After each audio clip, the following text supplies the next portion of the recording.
ஸ்ரீமதே ராமானுஜாய நமக. புரட்டாசி மாசம் தேய்பிரையில வர ஏகாதசிக்கு இந்திரா ஏகாதசின்னு பேரு. இந்த ஏகாதசியோட பெருமையை ஸ்ரீ கிருஷ்ணர் தர்மருக்கு ஒரு கதை மூலம் சொன்னாரு. அது என்ன கதைன்னு பார்ப்போமா?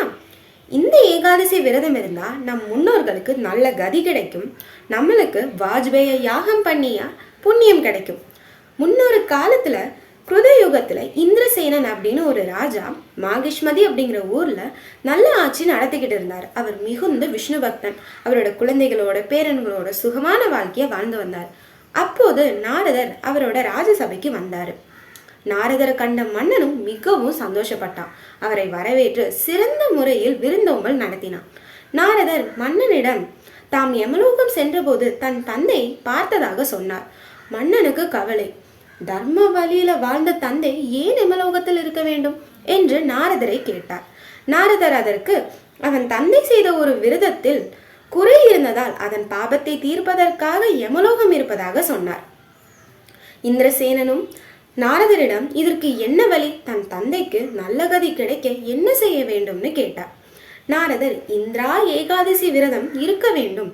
இந்திரா ஏகாதசி அன்று அதிகாலை எழுந்து விஷ்ணுவின் நாமங்களை சொல்லி விரதம் இருக்க வேண்டும். அடுத்த நாள் துவாதசி அன்று விஷ்ணுவிற்கு பூஜை செய்த பின் முன்னோர்களுக்கு எல் தர்ப்பணம் செய்ய வேண்டும்.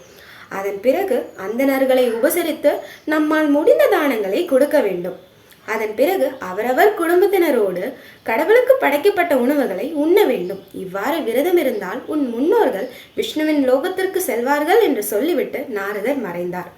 இந்திரசேனனும் நாரதர் சொன்னபடி இந்திரா ஏகாதசி விரதம் இருந்தார். அதன் பலனாக இந்திரசேனனின் தந்தை உயர்ந்த லோகத்தை அடைந்தார்.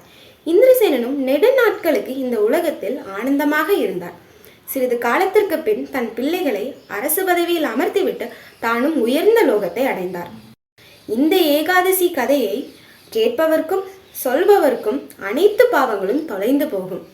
இந்த உலகத்தில் சுகமாக வாழ்ந்த பின் உயர்ந்த லோகமான விஷ்ணு லோகத்தையும் அடைவார்கள். நாமும் இந்த ஏகாதசி விரதத்தை கதையை கேட்டும் கேட்க சொல்லியும் பிறருக்கு எடுத்து சொல்லியும் விரதம் இருந்து பயன்பெறுவோமா? ஹரே ராமா ஹரே கிருஷ்ணா. ஸ்ரீமதே ராமானுஜாய நமக.